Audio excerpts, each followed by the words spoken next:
Hello Assassins, Gargudon here, and welcome to episode 24 of the Memory Corridor. Today we are diving into the future of the franchise, focusing on the next installment in the franchise, the upcoming Assassin's Creed Mirage, as well as the also announced Codename Projects. Joining us today is returning guest Michael, and making his debut on the show is the Ones Who Came Before team member Aaron. How are you? And before we kick this off, tell the audience a bit about yourself and your work for the site here. I'm Michael. I'm the network lead for the Ones That Came Before. I help manage communications with the various members of the ECU network and the community team. I do a lot of writing, mainly reviews, transmedia focus for the site. Currently, I'm working through a very lengthy playthrough of the entire series with me about to start the Black Flag section in the 1800s, or 18th century. That's great. How about you, Aaron?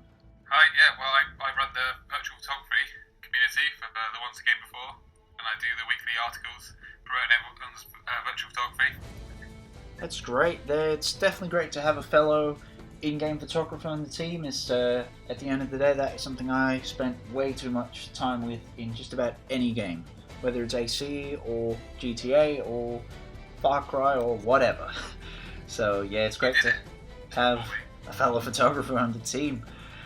Alright, with the intro said and done, let's hop into the animus and go back to 9th century Iraq. So, what are your hopes and expectations for Assassin's Creed Mirage in terms of, among other factors, story and gameplay, and in what ways do you want to see it return to the franchise's roots? So I've been thinking about this a lot since they showed the initial trailer and gave us a lot of hints on the different aspects of the game that they were looking at bringing back. Things like the social stealth and a more isolated use of tools, but mainly just kind of bringing us back to that classic location, or type of location with Baghdad, very reminiscent of Constantinople and Revelations. Yeah, that makes perfect sense with the Middle Eastern setting and such. Mm-hmm. And having a young assassin who we don't necessarily know his skill level at this point. We know that he's an assassin, but he's not a master yet. And to a point, maybe he is. But it's going to be what I'm really hopeful is I'm wanting to see just a good story that focuses on what it needs to tell for Basim's character without necessarily flooding it with a lot of additional storylines that are really just kind of like filler side on the side. Yeah, something that like side missions that don't start to feel too much like main missions, if that makes sense. Like you're kind of forced to play them in between. That's one thing I remember about Origins was that this next quest has a suggested level that's like 4 above the current one. Oh great, now I have to spend like 2-3 hours playing side quests that I don't want to play just to level up. Getting rid of level scaling for this, I think, is already happening because it's not going to be an RPG. But that would be extremely useful because I love a good side quest. But when I think back to the original Assassin's Creed, most of the side quests were the races, the flag collections. They were all things that gave you a little bit of information or just gave you something to explore the area you were in, but they weren't taking you on large journeys like, escort missions or, hey, can you take this to Damascus for me? I'm in Jerusalem right now. It's like, oh, well, that's great, but you're really going to have me do that long thing just to deliver something for, little to no reward. It's not really worth it, And I love the RPG trilogy, but, when you're talking about getting back to your roots, cutting out the RPG aspects is really the only thing you need to do. Most definitely, and I mean, for me, it's mostly just about, I think, the overall gameplay structure. That may be a very singular take for me, but I actually do enjoy collectibles and such, just for a wide variety of gameplay, and, it takes you to all these nooks and crannies that you wouldn't necessarily see otherwise. And I don't really have anything against, like, leveling up skill points and such, that was in Unity, that was in Syndicate, and that worked well. Like it gave you, like, it made you motivated to keep learning and keep fighting and keep doing stuff just because, oh, then I can get that skill and that will make this and that easier. And that also comes across in other games like skill points and making your character, evolving your character. I have nothing against that, but yeah, for me it's really just about the gameplay, I think. I would love to see the return of memory sequences and the optional objectives. Or just the ability of replaying them. I would love to definitely. replay some of these, because it's very disappointing that we can't replay memories in Valhalla without restarting the entire game. So if you ever want to do something like, watch a scene again, or even, do screenshots or virtual photography, you can't unless you make a save state at the beginning of every single mission. Most definitely. I think if they went for more linear approach to the main missions, and then just bulk it in with some side content that is like the collectibles, so you go around and you explore the city, but try and keep the memories to be linear and more focused would be better. Most definitely. What you said in terms of like story there before, in terms of it like maybe focusing on assassins, whether he's a full-fledged assassin from the beginning or not. I mean, of course it would be great just to see assassins again and play as an assassin, but I have nothing against, like, if you start out as one or you become one. We've had a bit of both. For example, Ezio, over 23 years he becomes the assassin he is. For a long time he's just wearing the ropes. You definitely have Edward, who for a long time just thinks, oh, those ropes look good, I just want to get rich. And then you have, like the Fry twins, who are assassins from the beginning. Arno to some degree as well. Like, you have both. Right. So, I'm fine with either. I can see this one panning out a bit more like Unity in that sense. You get that short period at the start where you're not an assassin, but you get into it quite quickly. And that's actually a good point, because there could be a small jump, because we roughly know that the game is going to take place around 860, I think it is. It's like less than 20 years before Valhalla starts. So we know that Basim is going to be in his early 20s, maybe late 20s. And with the knowledge of the upcoming Golden City novel, which I've luckily been able to read already prior to its release, we have the review on our website. Is that one of those like... Basim, sorry. Basim is already a mentor, not necessarily a master assassin, though I think that kind of goes hand in hand, but he's already a mentor for his acolyte, Hytham, which Hytham isn't a full-fledged assassin yet. In that, I think he's really still an acolyte, and he becomes the assassin, or he gets the title of assassin once he hits Valhalla. And then post-Valhalla, I think, is where he gets to have his master assassin, where he starts running his own bureau. Because he is pretty much having to replace Basim in London, in all of England, as, they're trying to rebuild the Brotherhood there. But looking at the trailer and everything, and the robes and kind of the knowledge that we have on the evolution of an assassin's garb, from when they start as an acolyte with mainly just like a white cover up to moving all the way up to a master assassin with more detailed and intricate armor, possibly different dyed clothes and stuff like that. I think the use of blue in his outfit is showing that he is still a young assassin, possibly an acolyte, or maybe he just became, or gained the title of assassin from Roshan. And, by the end of the game, maybe we'll get something that shows how he became a mentor to Hytham. I would love to see Hytham, from the website and the presentation. They've only shown him and Roshan, and then I think they've mentioned Hytham, but I don't think there's on the upcoming character list, they haven't announced everybody that's in the story yet, so we don't know exactly who is going to be the historical focus. Are they going to be dealing with the rebellion that they had during that time in Iraq and Baghdad? Are they going to be dealing with something else. You know, we get to see Alamet. You know, we get to see all these icons that we know for Assassin's Creed, but you know, how early are we talking about his career? It wouldn't surprise me, like you say, if like the games have done in the past, if it takes something like events, contemporary events, bunch of characters you didn't know were real characters and stuff, crams them in there.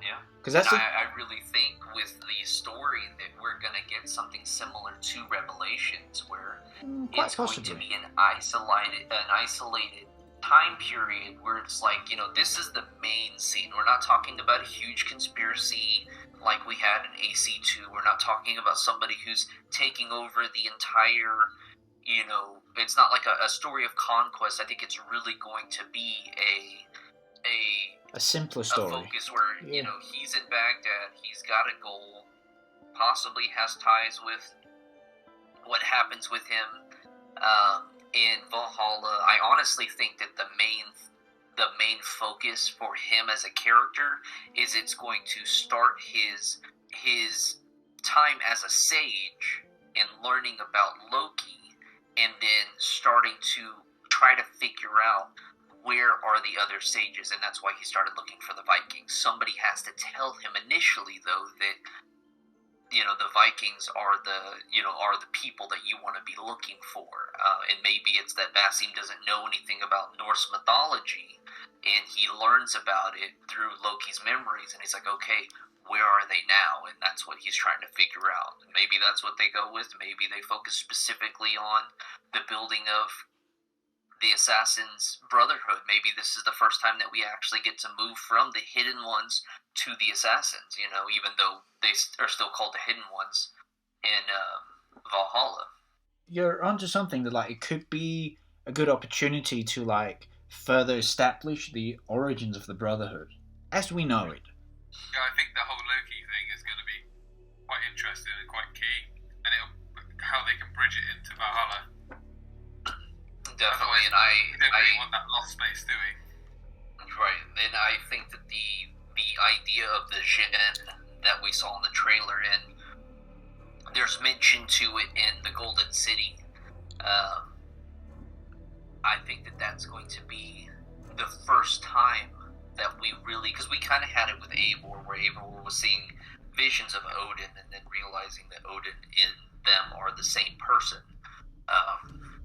But I think this is going to be the first time that we have this kind of raw, aggressive, almost takeover of a sage via their Isu influence. You know, I honestly think that we're going to see a different version of Basim at the beginning and start to learn who he is, and then possibly in the first half of the game, when they flip the story, or maybe it will be towards the end of it, maybe we get an entire game of Basim, and then at the very end, he takes in Loki, and he's like, you know, oh my goodness, or you know, that actually could be something. If there is an artifact in play in this story, there's a possibility that he gets the artifact and takes in Loki, and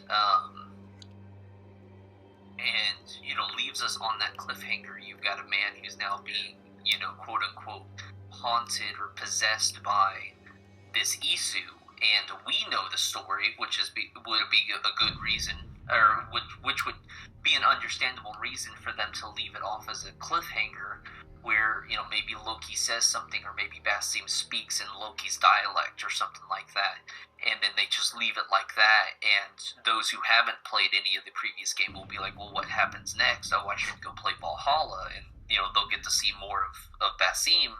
But for those of us that already, you know what happens, it's like, cool, that was a good way of explaining how Loki came into play. Quite possibly. I mean, there's a lot of options, it sounds like, and obviously you guys know more about that whole thing as I've never yet been convinced to play Valhalla, but as you say, maybe that's part of this, is to kind of redeem the RPG trilogy, I suppose. Not necessarily say redeem, because we know that the RPGs are going to be continuing. You know, like Project Red. But I think it's more of, because they said that this is looking at like a 30-hour game, so this is really just like this is an origin. You know, it could possibly even be considered a reboot in ways, because if this gives everything that we've wanted for like an AC1 reboot, or meets all of the criteria that the fans have been arguing for, which I don't think it will, but I think it will get pretty close. I think this is a good way of them saying, okay, we can do the root style game again and give you that classic thing, but we're going to keep doing this other stuff because, you know, we have so much different versions of gameplay coming in the future. And this could be the way of them saying, okay, I know that we said that we couldn't do the stealth anymore because the technology is too smart for us to do it. What? But yeah, no, they had noted that one of the reasons why that they couldn't make a game similar to AC1 again was because the AI stealth mechanics too smart. And stealth mechanics have evolved so much exactly. and stuff. I've actually, from when we're recording this, I've been playing a bit of Syndicate again actually over the weekend, and you know the stealth in that game, and Unity as well I suppose, was flawless, absolutely flawless. Like with the sneak mode, covers, like it was just perfect in those games. That's for sure. It does worry me about, because we talk about going back to the roots and making it like the old ones. This one, obviously, we don't know. It does make me quite nervous because I heard they were using assets from Valhalla to make this anyway. And obviously, Valhalla's quite a clunky game for being stealthy, but it was supposed to because you're playing as a Viking, aren't you? Not an assassin, really. Right. But I think it's also that's an okay thing, because when I think of assets, I'm just thinking, okay, we're going to use a lot of the same, you know, just individual pieces, like let's use the trees, let's use the fish, let's use this, you know, so we may see similarities like God of War did when they made Ragnarok. It used a lot of the same, you know, things from the first one, and it saves them money. But you can still do small enhancements and stuff. So that's perfectly fine to reuse assets. It doesn't necessarily mean that they'll reuse the same code. Hopefully they'll have fixed it so that the clunkiness of Valhalla doesn't show again. But if they strip it back, then they'll be getting more towards Origins anyway. They should be, which is not a bad thing anyway, because Origins wasn't that bad for stealth. I mean, it wasn't Unity level, but there wasn't the criticisms as much. I think a good balance for this, and in all honesty, where I think their roots are really going to go, is I think that this is going to feel more like AC3 and Black Flag than it will AC1 or AC2. Maybe. Because I think that'll be a good structure, especially like with the missions and stuff. You can give it the short linear story, but you can still keep in all of these mechanics, because we've got the smoke bombs, we've got... really, that's the... I think there may be some fire usage in there, like maybe some other explosives. You know, or really just Revelations. I think Revelations is going to be the anchor for this game. You know, so that's the closest that they can get back to the franchise roots without destroying the progress or having to like really start from scratch. Like let's give you Revelations, but with the Valhalla engine. You know. But a new story, you know, familiar character. I think that is realistically what we're going to be expecting. After all, now that you say Revelations, that did have that, at times, kind of complex bomb crafting system, if you remember. Right. Like, there were all sorts of bombs. One made, like, black smoke. One was an explosive. I don't even remember. There were so many possibilities. But you're right. I'm also thinking just in terms of kind of vibe and, like, world feel. Maybe it will be like Revelations, because it's been a long time since I played that game, but I quite like the map of Constantinople. Like even the colors of it was very it was a change of pace. Like, you know, Italy was very, I suppose, red and flowery and bloomy, whereas Constantinople was a bit more dry, if that makes sense.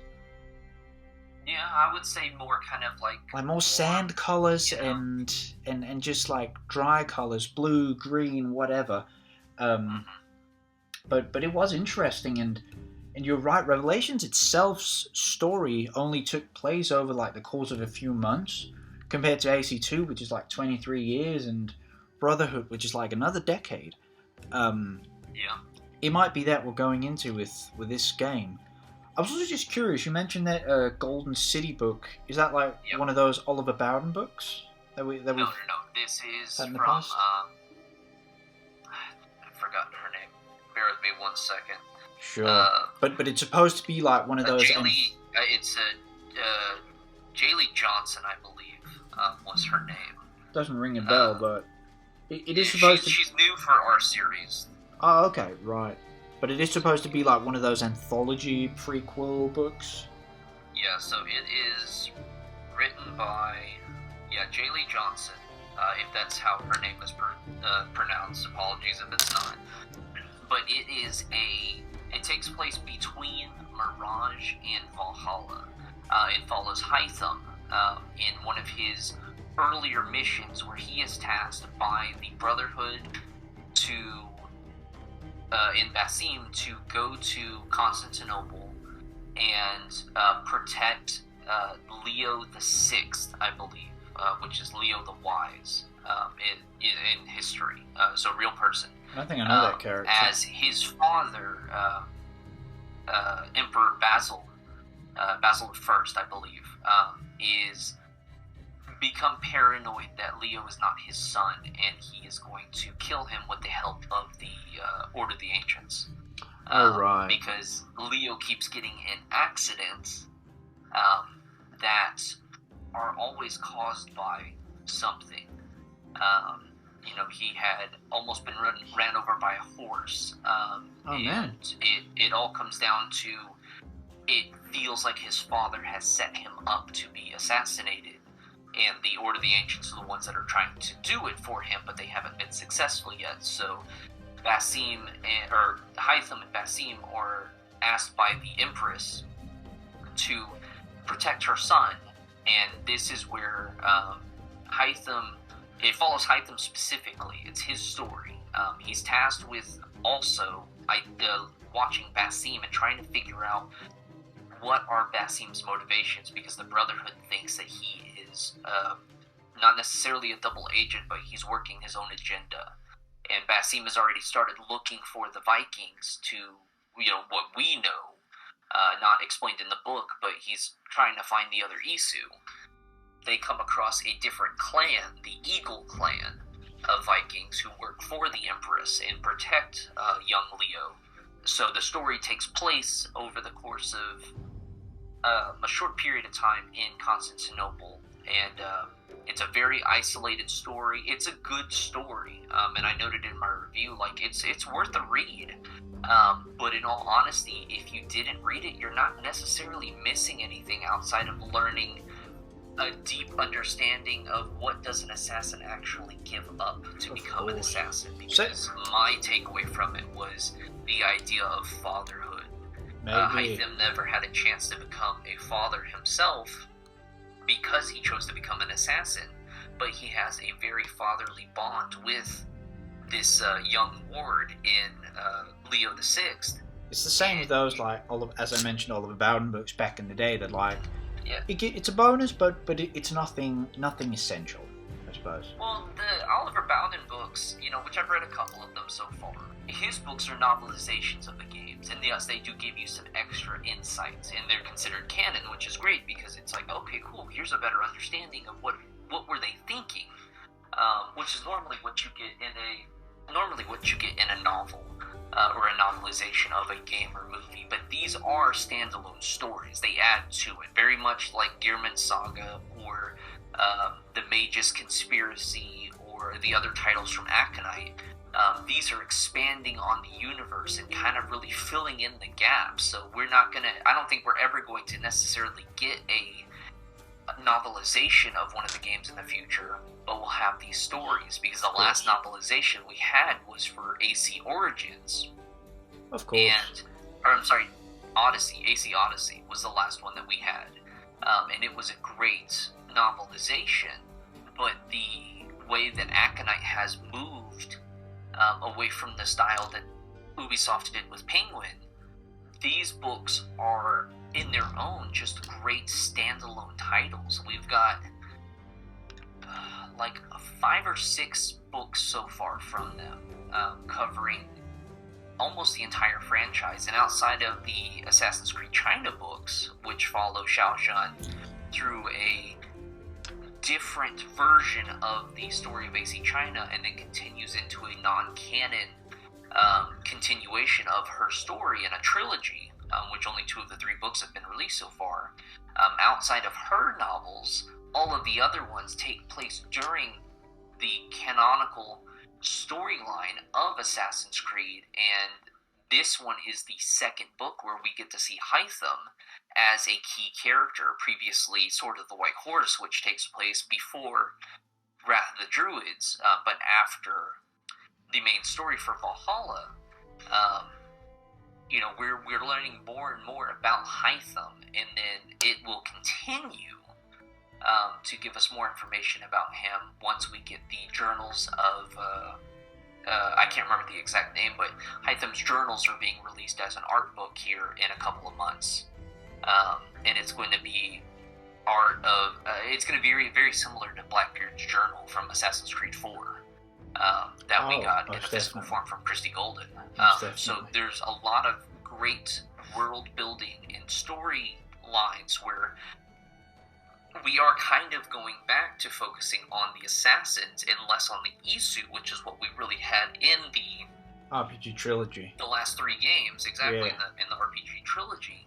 But the transmedia is really building up the assassins and not just telling you an assassin story, but really giving you an insight of what does it mean to be an assassin. So learning that you can't really have anything. You have to dedicate yourself fully to the Assassin's Brotherhood. And it's leading us to that line of, I feel like in a game or 2, we may have something where it's a heavy Assassin versus Isu based story compared to Assassin versus Templar, or possibly what I've always wanted is Assassins and Templars against the Isu. That is something I think we've talked about in a previous episode that could definitely be really interesting. But to kind of wrap this point maybe and move on, I think so essentially our hopes for Mirage is, in terms of returning to the series' root, mostly lies in the gameplay, correct? Yeah, definitely. Yeah, and then story, it can do, honestly, whatever it wants to do, just as long as you play as an assassin. He can become that early on in the game, later in the game. I don't care. But yeah, just something that feels more like a classic game. Yeah. As long as you stick with the Brotherhood as your main driver, I think that's where it is. And then a return to like more diverse gameplay, a more linear story, memory sequences, optional objectives, all that stuff. Mm-hmm. And you've got a slam dunk. Yeah. Alright, though, we can always come back to this, but I wanted to, of course, also talk a little bit about the Codename Projects. The 4 Codename Projects that have also been announced. Red, Hexe, Invictus and Jade. And I just wanted to talk a little bit about, what are these new formats going to bring to the franchise, and what are they even going to be like? We don't really know much about them, do we, other than the settings? We've got a good understanding. So to give a little bit of an explanation for those that are listening that haven't really been following along, the 4 Codename projects that are coming up are Codename Red, which is set in feudal Japan, which very fan favorite. Yeah, for like 10 years or something. And that will be the next of the RPG-based games. Codename Hexe takes place in 17th century, I'm assuming Germany, during the witch trials. It may be France, I can't remember specifically, but somebody had pretty much figured out that based off of the word Hexe, I believe it was German, that they had determined, and then from that they figured out, okay, 16th century, there were witch trials there as well, as there were all across Europe and in the States. Salem and that Massachusetts. one has a very kind of horror feel, so we may have something that's more linear. Maybe we get a new kind of genre with maybe some kind of like survivalist, horror-based thing. Who knows? maybe a lot of jump scares. Could be fun. Then Codename Invictus is going to be the new outlet for the multiplayer games, but they haven't really given much information from that. Kind of like an Assassin's Creed Online type thing? I think more of something that's probably going to fall closer to a live service game similar to what you would see with like Overwatch or I was thinking GTA Online in my head. I'm hoping not a MOBA, but I'm assuming it's going to be something similar to the multiplayer that we had with 3 Black Flag, Revelations. Kind of like a sandbox, like that, maybe with a more kind of open world aspect kind of system or loadouts or something like that. Maybe like a sandbox, and there's also some like PvP and stuff. Yeah, maybe. And then Assassin's Creed Jade is the first of the mobile titles. That's right. What was it that game was called? I remember there was that mobile thing years ago. What was that called? Rebellion? Maybe. I just remember that. Based one? Yeah, I just remember there was this mobile game where you could like purchase outfits. Monterey Joni was there and whatnot. Yeah, that was Rebellion. It was probably Rebellion. It's a very good game. I finished the story up recently, after like 2 years or something like that. But the Assassin's Creed Codename Jade takes place in China as well. In China, and is going to be another kind of RPG style, but you're going to be able to create your own assassin and be part of the story. What I'm curious about with these codename games is the scale of them, and if it's going to be anything like the Chronicle games that we've had in the past, which were these smaller, very singular 2.5D games, but for what they were actually pretty good. Yeah. And I think with this, what it is, very much like what Assassin's Creed does with the transmedia, which Amar, Azazia, and and the rest of the team have noted via their comics and their books and the web series that's coming up and the podcasts. They are not wanting to limit creators on making a certain game. So I think what it is Assassin's Creed is going to evolve from just being this linear action adventure kind of platformer with like a cool combat system to an RPG trilogy, and now it's going to branch out and start touching a bunch of different bases to where it's more of the franchise that it is. Because if you think of, just comparing the title, or not the title, but like the overall franchise, you think about the Mario series or the Pokemon series or the Halo series. There have been various different game types that they've made where, Pokemon has the RPG, they have a MOBA now, they have, puzzle games, mobile games, television. Assassin's Creed is expanding to grow into a household name more than it already is, with to these where it's smaller touching things and such. Different types of games. I think that's exactly right. I think they're diversifying it. They're giving, instead of trying to give everyone what they want in one game, they're going to split it across multiple games. That could be. Exactly.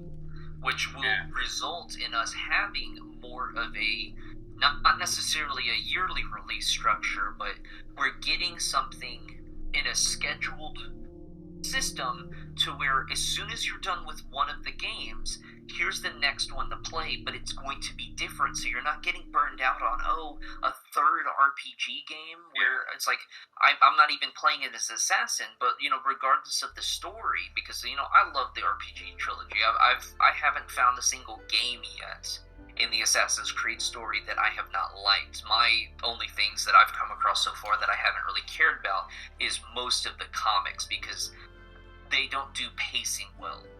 It seems too fast. I feel like I'm really just like skimming through the story of a game, and you move from one scene to the other with just a turn of a page, and it's just like, I feel like there could be more here, but that's just how comics work. Of course. being able to say, like what I'm doing right now, I'm in the process of finishing Fallout 4 for my own kind of gameplay library. But when I'm done with that, I don't plan on jumping to another Bethesda game because I don't want to play the same kind of thing again. But I could jump into an Ubisoft game, which, while it is an RPG, they have a different kind of structure where I can clear out a map based off of an individual area and then do the story and move on to the next area. Whereas, other RPGs like Fallout, it's like open world, do whatever the hell you want. And maybe we'll get that down the line, because even with Valhalla, you were still kind of structured based off of the level caps of the individual areas. Maybe one day, or maybe with Project Red, we'll get something where it's like, you're in Japan, this is the story, but do whatever you want, and, by the end of it, you'll have completed the story and maybe seen a bunch of extra things, Maybe. Hexe could give us that.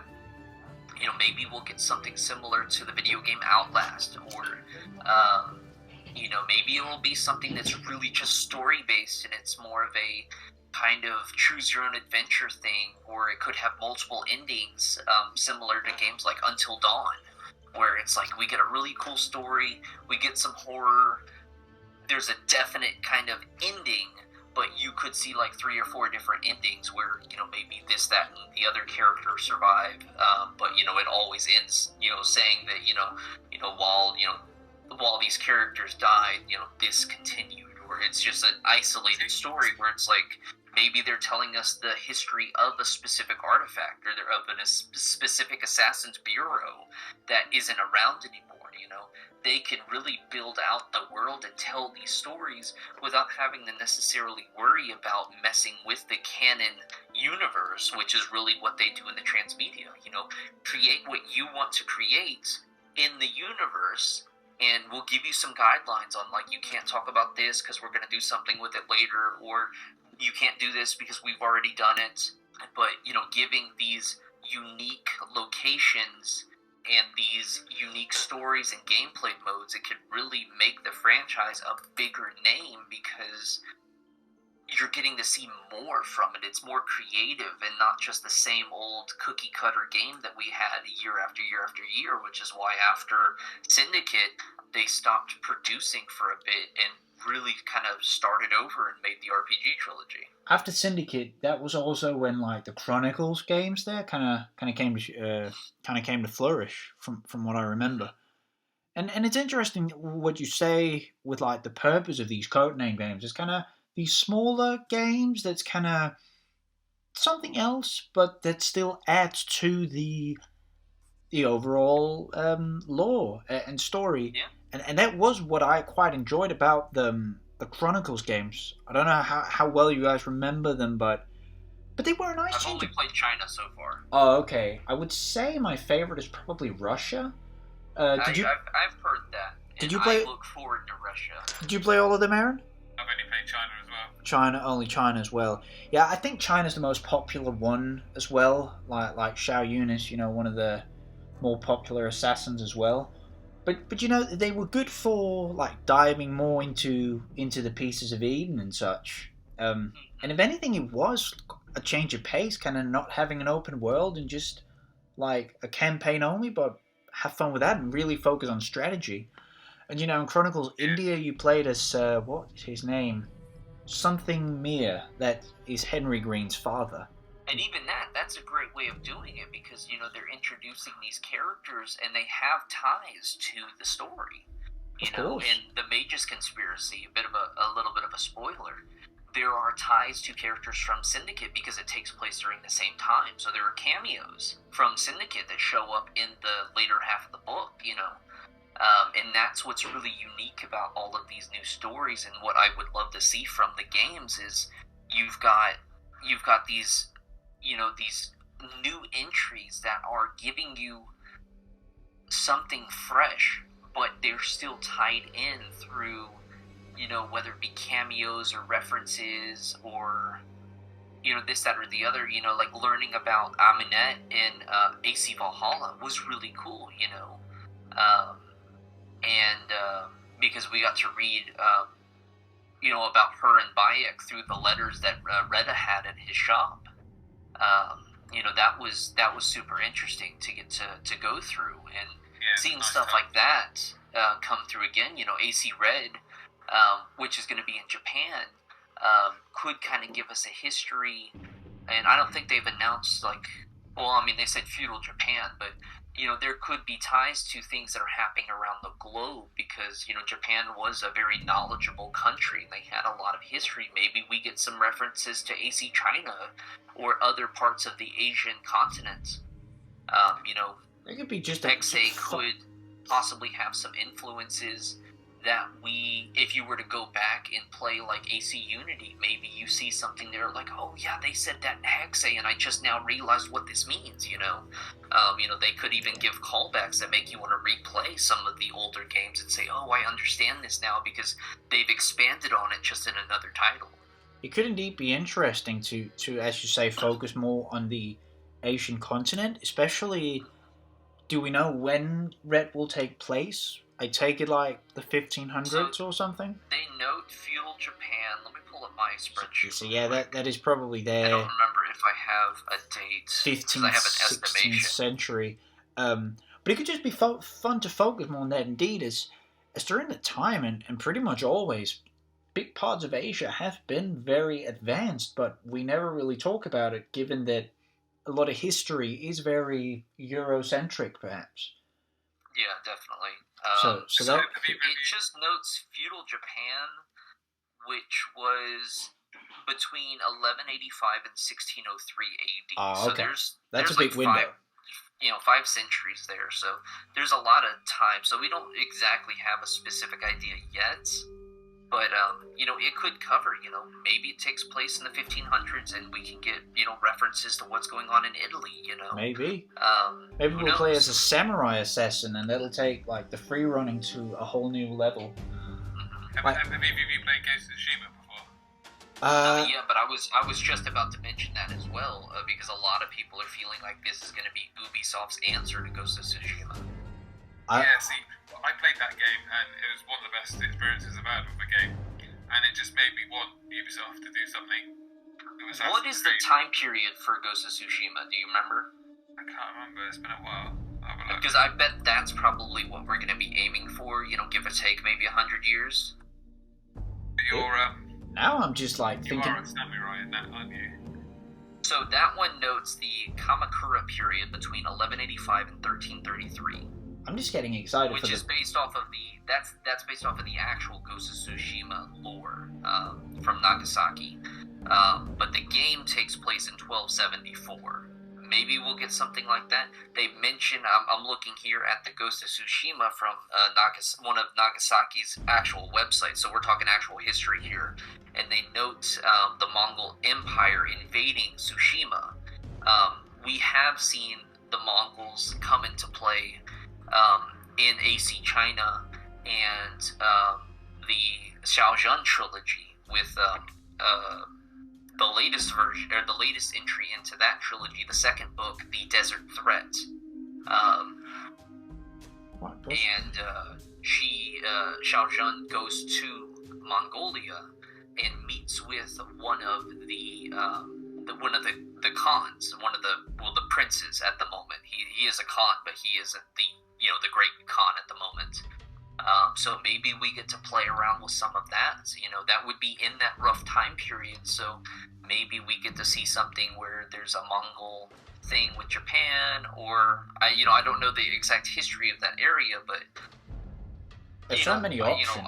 I recognize the pagodas. I recognize the kind of shinobi aspect of the outfit. So maybe we will have something that's a samurai. Maybe we'll have something that's a shinobi. Maybe we'll have something that's going to be like a similar build to where it's like you could build one of these three tech trees like what we had in Origins, and really develop, like, I want to play this as a stealth assassin, and then the next one I'll play it as a samurai, and then the next one I'll play it as a berserker, and give you that kind of RPG aspect, but more of a guided evolution, similar to what you would have with like the tech trees in Borderlands. I'm guessing it'll be different, maybe more shinobi route.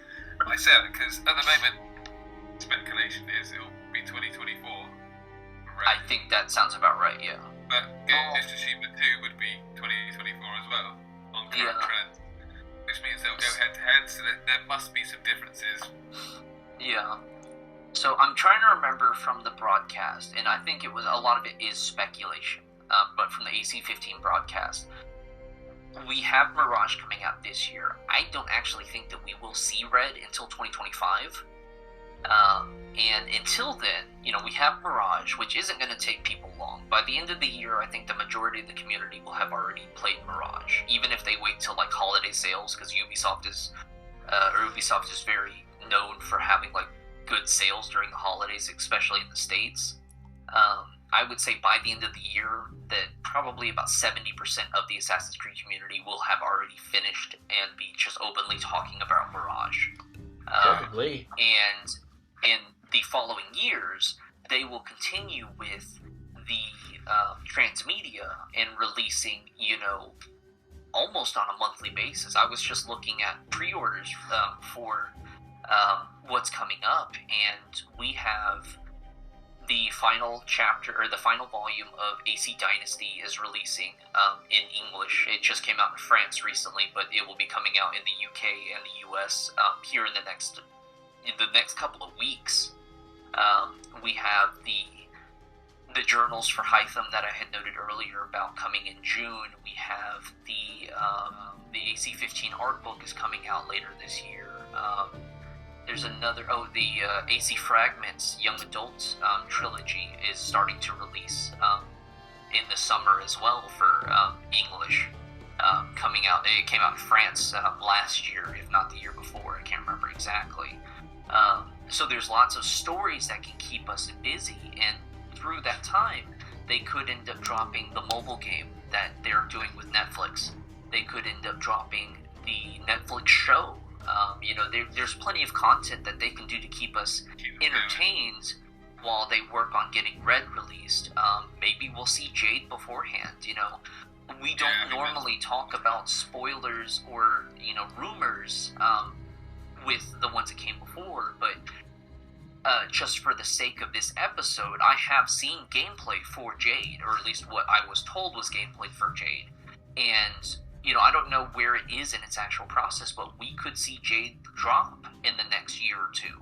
But from my understanding, Red would be the next RPG, probably 2024, 2025. Hexe would follow suit the following year. And once they get the... But I was just thinking, going back to Infinity, yeah. Infinity, Once that's right. Infinity drops, we'll probably see things for Invictus or this new AC Unity style hub where it's like we have all of these stories that tie into that. Maybe they'll launch Infinity, and it's like for the next year while we're working on getting Red ready, we're going to be releasing web-based interactivity things to where you can learn this story over the course of an RSS subscription, where, every month we're going to release new information, and it's your job to decode what's going on, and, just start building that kind of hype and community. And then when the games drop, they'll link into Infinity, and you'll be able to get extra information similar to the companion apps that we had for Unity and other games like Fable. Quite possibly. I mean, just have to see how it all plays out. I mean, I think for the first time in a long time, there's like so much AC content announced that like there's not going to be anything missing for the next few years. Yeah, there's definitely an excitement in the community. Like, we're ready for this next thing because we've had Valhalla for the last 2 years, which I enjoyed. I know not everybody enjoyed it, but unless you actually interact with the transmedia like I do, I've had, fresh content for Assassin's Creed, every other month. There may be months where I don't have anything new to do because I've played the DLCs, I've done this, and I'm really just going through the older stuff again, which is where I find myself not getting bored, not having anything to do because I've got plenty to do still. There's a whole series for you to investigate, but if you have been a hardcore fan that's not only focusing on the games, it's like I've played every single Assassin's Creed game, but I've never touched any of the books or anything like that. It's like you've got plenty of stuff that you could do while you wait. But that's how this series will go. You know, it will continue going forward. It is, if you, much like the Marvel, cinematic universe. Oh no! With the Disney Plus shows. Not that stuff. Well, no, I'm talking more to the facts, like with the Disney Plus shows. They've noted that if you don't watch the Disney Plus shows, you're not going to necessarily understand everything that happens in the movies. Of course. We may get to the point to where if you only play the games in Assassin's Creed, you will get a good story and you will understand it. But there's going to be a lot of references that you may not have seen, or questions that weren't answered unless you look at the transmedia, which, in this day and age, why not explore the other options? Most video games these days have some kind of prequel comic or some kind of continuing story or some kind of web-based series, If you really enjoy a series, why not explore all aspects of it? And that will keep you busy while you wait for the next release. Of course. Yeah, and that's what I do as well. With most of the games I play, I explore all those extra bits, and it does tide you over.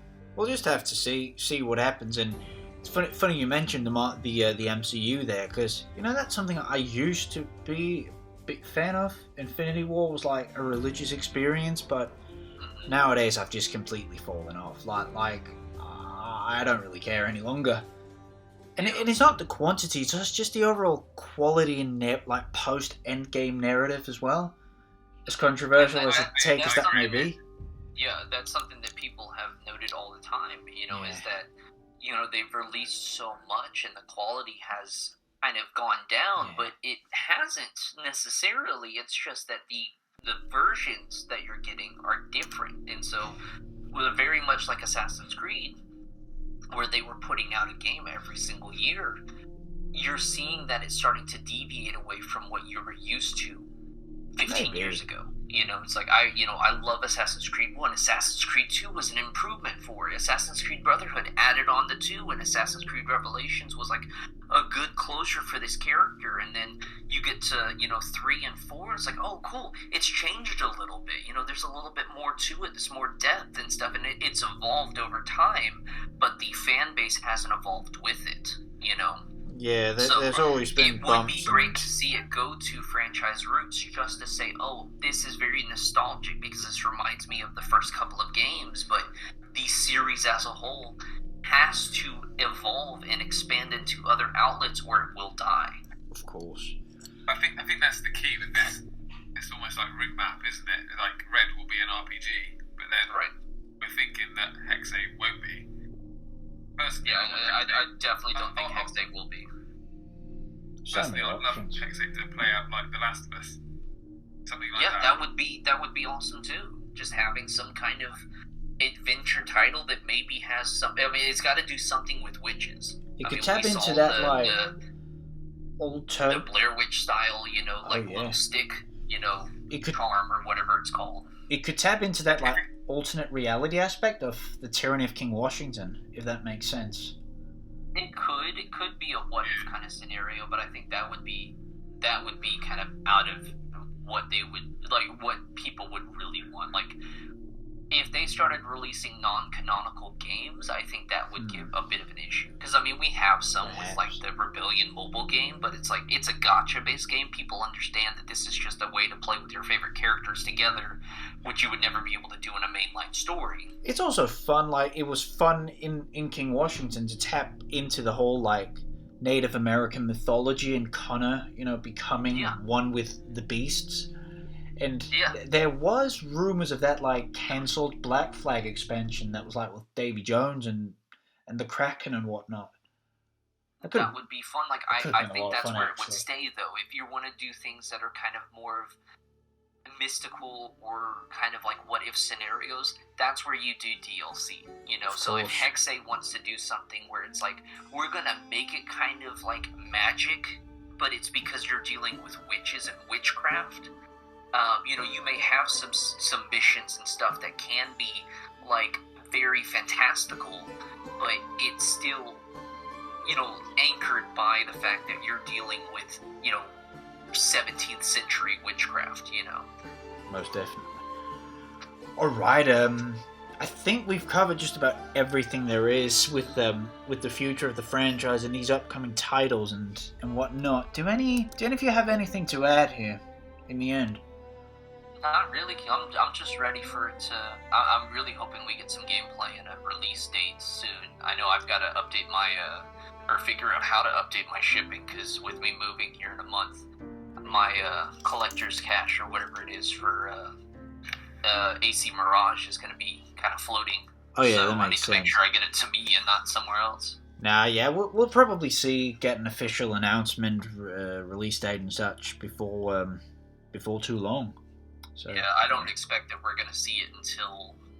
maybe the fall I'm or really something. hoping that we do see it this year, but I don't think we're going to see it until October the or fall. November or something. Yeah, October. Yeah.